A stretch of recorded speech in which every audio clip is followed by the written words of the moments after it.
నమస్తే, welcome to our channel. నేను పద్మిని. ప్రస్తుతంతో పాటు ప్రముఖ ఆధ్యాత్మికవేత్త, లక్ష్మీ నరసింహస్వామి ఉపాసకురాలు, ప్రముఖ న్యూమరాలజిస్ట్ శ్రీమతి స్రవంతి గారు మనతో పాటు ఉన్నారు. మాట్లాడదాం. నమస్తే అక్క. నమస్తే పద్మిని.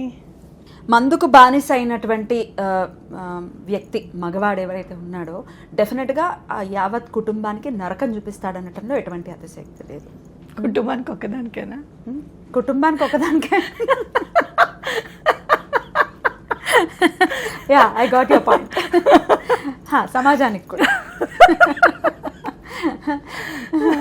ఏమిటో కష్టాల్లో కూడా నవ్వాల్సిన పరిస్థితి ఆటోమేటిక్గా వచ్చేస్తుంది నవ్వేందుకు నాకు.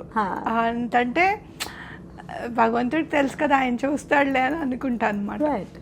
సమాజానికి అన్న పాయింట్లో ఇట్లా రోడ్ల మీద పడిపోతూ ఉంటారు, గుద్దేస్తూ ఉంటారు, యాక్సిడెంట్స్ అవుతూ ఉంటాయి కదా డెఫినెట్గా. సో అతని వల్ల ఇంకొకళ్ళకి కూడా డెఫినెట్గా వాడితో సంబంధం ఉండక్కర్లేదు, డెఫినెట్గా ఇబ్బంది పడుతుంటుంది. ఫ్యామిలీ ప్రిసైస్లీ మాట్లాడాలి అనుకుంటే ఫ్యామిలీ చాలా టార్చర్ని ఫేస్ చేస్తూ ఉంటారు అక్క. మానేయాలి అని అనుకున్నా మానేయలేరు, మానకూడదు అనుకున్నవాడు మానేయాలని ఎందుకు అనుకుంటాడు కదా. సో అసలు ఈ మందు నుంచి, ఈ పెనుభూతం నుంచి బయటపడాలి ఆ వ్యక్తి అని అంటే ఎట్లా, మరి ఏం చేయాల్సి ఉంటుంది? ఏదైనా మార్గం చెప్తారా? తప్పకుండా చెప్తాను పద్మిని. అడిక్షన్ అంటే దేనికైనా సరే విపరీతంగా అలవాటు పడిపోతే గనక, వ్యసనము కింద మారితే గనక, నేను చాలా సందర్భాల్లో చూశాను నాకు మంచితనమే వ్యసనం అని చెప్పి. అప్పుడు కూడా మీరు ఇదే స్విచ్ పడి చదువుకో. అవును, వ్యసనానికి ఎవరు కూడా గురి కాకూడదు. ఒకటి మామూలుగా అలవాటు ఉంది అని అంటే అది వేరు. అలాగే లేదండి ఇది మాకు వ్యసనంగా అయిపోయింది, మేము వదలలేకపోతున్నాం.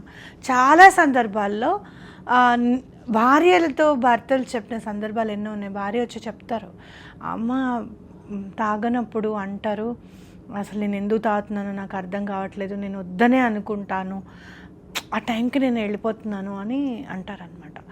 ఒకటి గుర్తుపెట్టుకోండి, ఎప్పుడైనా సరే బ్రెయిన్లో ఏమవుతుంది అని అంటే కార్టిజాల్ రిలీజ్ అవుతుంది అనమాట. ఒక హార్మోన్ ఉంటుంది మందు తాగినప్పుడు, డొపమైన్ అనే హార్మోన్ ఒకటి ఉంటుంది. మందనే కాదు, ఏ వ్యసనానికైనా చెప్తున్నాను మీకు ఇది. అది మనం చేసినప్పుడు ఆనందం అనేది రిలీజ్ అవుతుంది కదా. అదేం చేస్తుందంటే ఆ టైంకి మళ్ళీ ఆ ఆనందాన్ని రిలీజ్ చేయడానికి అని చెప్పి మన మైండ్ని సంసిద్ధం చేస్తూ ఉంటుంది. ఎవరైనా నువ్వు తాగావు కదరా, ఇవాళ కూడా తాగు, నిన్న నువ్వు ఆనందం ఫీల్ అయ్యావు కదా, ఇవాళ నువ్వు మళ్ళీ ఆనందం వస్తుంది, డొపమైన్ రిలీజ్ చేయాలరా, నువ్వు తాగని చెప్తుంది అనమాట. సో ఆ డొపమైన్ రిలీజ్ అవ్వడానికి మనం ఎన్నుకోవాల్సింది ఏంటి అంటే, పిల్లల్ని బయటికి తీసుకెళ్ళడము, పిల్లలతో గడపడము, హస్బెండ్ వైఫ్తో గడపడము, అమ్మాయికి ఇష్టం ఉన్నవేవో మాట్లాడడము, ఇట్లాంటివి ఇంపార్టెంట్ అనమాట. ఆనందాన్ని వేరే విధంగా ఎన్నుకుంటే, క్రితం 2-3 రోజుల ముందు ఏ ఆనందం అయితే వెతికావో ఆ ఆనందాన్నే చూడమని చెప్తుంది బ్రెయిన్ ఖచ్చితంగా. దాన్ని మనం రూట్లో మార్చుకునే విధి విధానం అనేది ఉంటుంది.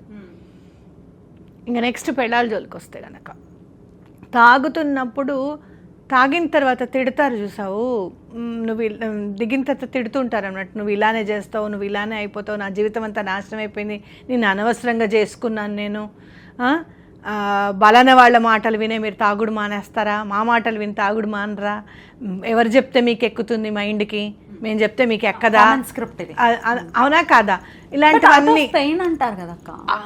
అసలు ఎలా అంటే ఆ పెయిన్లో నాకు ఒక్కొక్కసారి ఏమనిపిస్తుంది తెలుసా, వ్యసనాన్ని భరించే వాళ్ళు కూడా కోల్పోతారు. వాళ్ళు ఏం మాట్లాడుతున్నారు అనేది వాళ్ళకు కూడా తెలీదు. వ్యసనం తాగేవాడికి తెలీదు, తాగిన వాడిని భరించే వాళ్ళకు కూడా తెలీదు వాళ్ళు ఏం మాట్లాడుతున్నారు. అంటే ఆ పెయిన్లో కూరుకుపోతారు అనేది ఖచ్చితంగా మనం అర్థం చేసుకోవాలి. ఏ రకంగా ఎవరు చెప్పితే మానితే మనకెందుకు, ఎవరో ఒకళ్ళు ఉండాలి, ఎవరో ఒకళ్ళు చెప్పాలి. మనకు అల్టిమేట్గా మనకు కావాల్సింది ఏంటి అని అంటే తాగుడు మానాలి, అవునా కదా.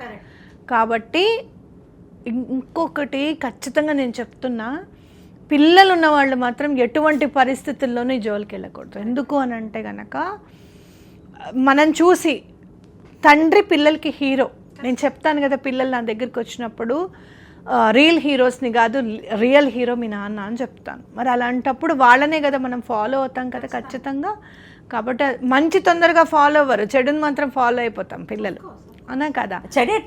మన చూడు మా చిన్ను గోల్డ్ కొరుకుతున్నావు చిన్ను తగ్గించేసేయి అని సుజాత అక్క వాళ్ళ ఇంటికి వెళ్ళినప్పుడు అంటే మా నాన్నకు కూడా అలవాటు ఉంది గోల్డ్ కొరకడం అని. మరి మీ నాన్నకి రోజు కంప్యూటర్ తుడుచుకోవడం, బల్లలు తుడుచుకోవడం, కార్ తుడుచుకోవడం, నీట్గా ఉండడం కూడా అలవాటు ఉంది కదే, మరి అదెందుకు రాలేదు మీకు అని అన్నాను నేను. మంచి తొందరగా ఫాలో అవ్వరు, చెడుని ఫాస్ట్గా ఫాలో అవుతారు. కాబట్టి ఎటువంటి పరిస్థితుల్లోనూ పిల్లలు ఉన్న వాళ్ళు మాత్రం ఆ జోలికి వెళ్ళొద్దు అనేది గుర్తుపెట్టుకోవడం. పైగా పిల్లలు చిన్న చిన్న పిల్లలు ఉన్నవాళ్ళు, ఇప్పుడు 3-9 ఏజ్లో ఉన్న పిల్లలు ఉన్నవాళ్ళు తల్లిని ఒకవేళ తండ్రి తాగేసి వచ్చి కొడుతూ ఉంటే ఆ పిల్లలు ఎంత బెదిరిపోతారో కదా, నరకం కదా జీవితం. ఇద్దరు దెబ్బలాడుకుంటే కొట్టడము అనేది ఈ మధ్య కాలంలో అయితే చాలా తగ్గింది పద్మిని, మ్యాన్ హ్యాండ్లింగ్ అనేది.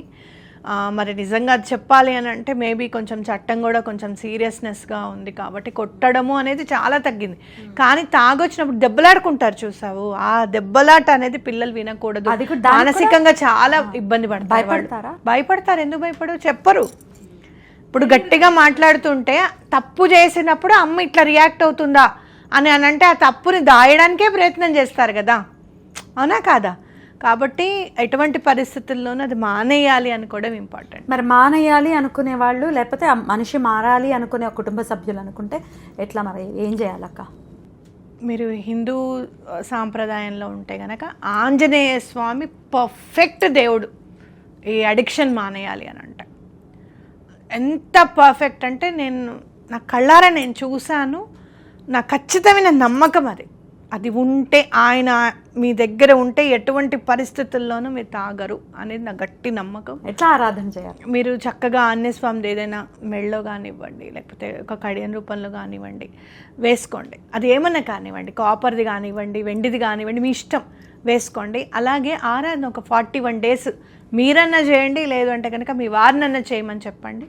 వ్యసనం ఉన్నవాళ్ళైనా సరే, భరిస్తున్న వాళ్ళైనా సరే 41 days హనుమాన్ చాలీసా చదివి ఆ వాటర్ని వంటకు ఉపయోగించడము, లేదు అంటే కనుక ఎక్కువగానే పెట్టుకోండి.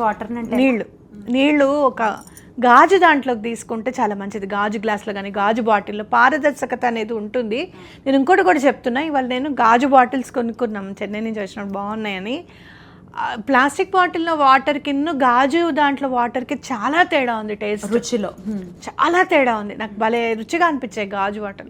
కాబట్టి ఖచ్చితంగా some energy is different with plastic కానివ్వండి. ఇది గాజు బాటిల్లోనే వాటర్ పోసుకొని దేవుడి దగ్గర పెట్టి ఎనర్జైజ్ అవుతాయి. మనం చదువుతున్నప్పుడు, హనుమాన్ చాలీసా చదువుతున్నప్పుడు ఎనర్జైజ్ అవుతాయి. కొంచెం ఎక్కువగా తీసుకొని అది వంటలోను, అలానే లేదు అంటే గనక మీరు మంచినీళ్ళు ఇవ్వడానికి, అలాంటప్పుడు ఖచ్చితంగా ఇచ్చి ఈ వ్యసనం అనేది దూరం అవ్వాలి అని చెప్పి దండం పెట్టుకోండి.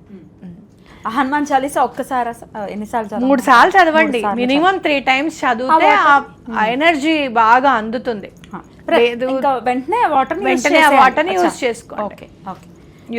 ఏ రోజు మొదలు పెట్టమంటారు? మంగళవారం నాడు మొదలెడితే చాలా మంచిది. వ్యసనాలన్నీ కూడా తొలగిపోతాయి. అందులో రాహు చాలా, మనం చెయ్యొద్దు అన్న పనిని ఎందుకనే ఏం కాదురా అబ్బాయి ఒక్కసారి వెళ్ళొచ్చేసే, అక్కడ ఏసీ ఉంది బయట లేదని చెప్పి పంపిస్తాడు లోపలికి. కాబట్టి అందుకని గుర్తుపెట్టుకోండి, మంగళవారం నాడు చేయండి, తప్పకుండా రిజల్ట్ అనేది తప్పకుండా తెలుస్తుంది అన్నమాట. ఓకే, స్విచ్ వర్డ్ కూడా చెప్తా అన్నారు, అది కూడా చెప్పండి. నేను చెప్తాను. నిజంగా చెప్పాలంటే పెయిడ్ స్విచ్ వర్డ్ అనమాట. ఎవరైతే మనకి వస్తారో పెయిడ్ బ్యాచ్ వేరే ఉందిలేండి. Spider cut open clear divine light. Spider cut open clear divine light. నాకు చదువుతూ ఉంటే నాకు అనిపించింది, ఎక్కడైతే ఆ జాలంలో స్పైడర్ అంటే ఏంటి, స్పైడర్ ఏం చేస్తుంది, మొత్తం అంతా